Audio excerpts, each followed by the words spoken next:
Vous aimez l'histoire juive ?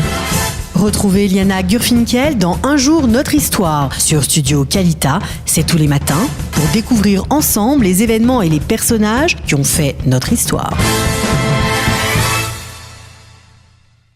Boker Tov, bienvenue à tous sur Studio Kalita pour un nouvel épisode d'Un jour notre histoire, notre rendez-vous quotidien entre vous et moi pour parler de notre histoire, de ce qui s'est passé au jour d'aujourd'hui. Alors aujourd'hui, nous sommes le 20 février 2018 et j'aimerais vous parler d'une grande personnalité qui est décédée à la date d'aujourd'hui en 1976, le 20 février 1976, et je voudrais vous parler de René Cassin. René Cassin, ce juriste, ce diplomate et cet homme politique français qui est particulièrement connu pour avoir été membre du gouvernement de la France libre pendant la Seconde Guerre mondiale et avoir été l'un des auteurs de la Déclaration universelle des droits de l'homme en 1948.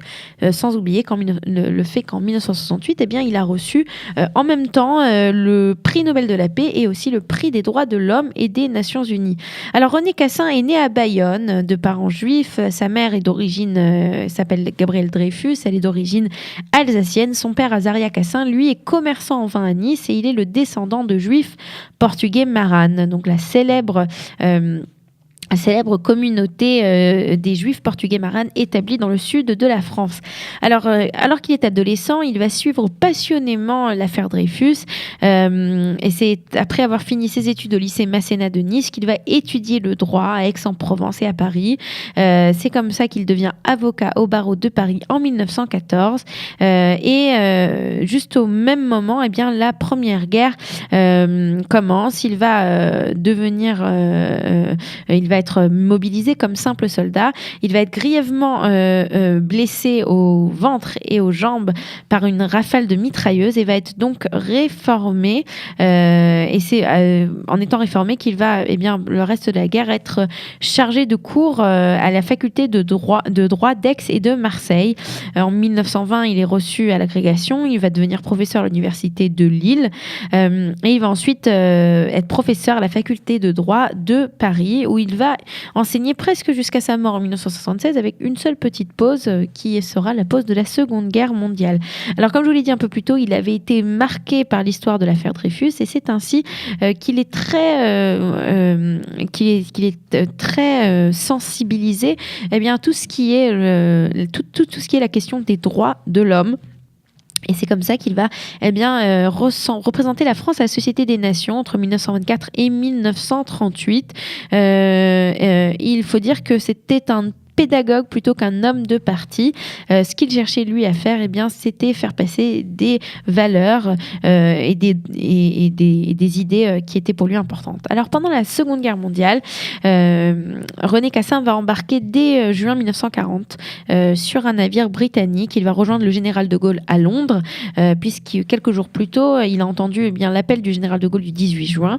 Étant donné qu'il le rejoint, il va être privé de sa nationalité française et condamné à mort par le régime de Vichy. Et c'est lui qui va écrire pour le général de Gaulle les statuts de la France libre. Je vous le rappelle, c'est un juriste, il connaît très bien son métier. Il va même négocier ses statuts avec Winston Churchill qui va ensuite signer la convention entre le général de Gaulle et le Royaume-Uni afin de reconnaître la France libre comme la seule organisation qualifiée pour représenter la France en guerre. Il va ensuite être le secrétaire permanent du Conseil de défense de l'Empire jusqu'en 1941 il va faire donc partie de ce petit groupe qui se trouve autour du général de Gaulle pendant toute la guerre. Après-guerre, il va continuer d'enseigner puisqu'il sera professeur détaché et puis il sera vice-président du Conseil d'État. Et il sera aussi, chose très importante, de 43 à 76, il va être le président de l'Alliance israélite universelle, cette organisation si importante dont Mark Eisenberg est aujourd'hui le président. De 1946 à 1958, il va représenter la France aux Nations Unies. C'est en tant que membre de la Commission des droits de l'homme des Nations Unies qu'il va être l'un des auteurs de la Déclaration universelle des droits de l'homme. René Cassin Cassin sera aussi élu à l'Académie des sciences morales et politiques. Il sera aussi nommé président de l'Institut d'études des relations internationales de Paris, qu'il va diriger pendant plus de 20 ans. Comme je vous l'ai dit un peu plus tôt, René Cassin est un homme qui ne va jamais s'arrêter. Il va jusqu'à sa mort en 1976 travailler sans relâche pour les idéaux dans lesquels il croit.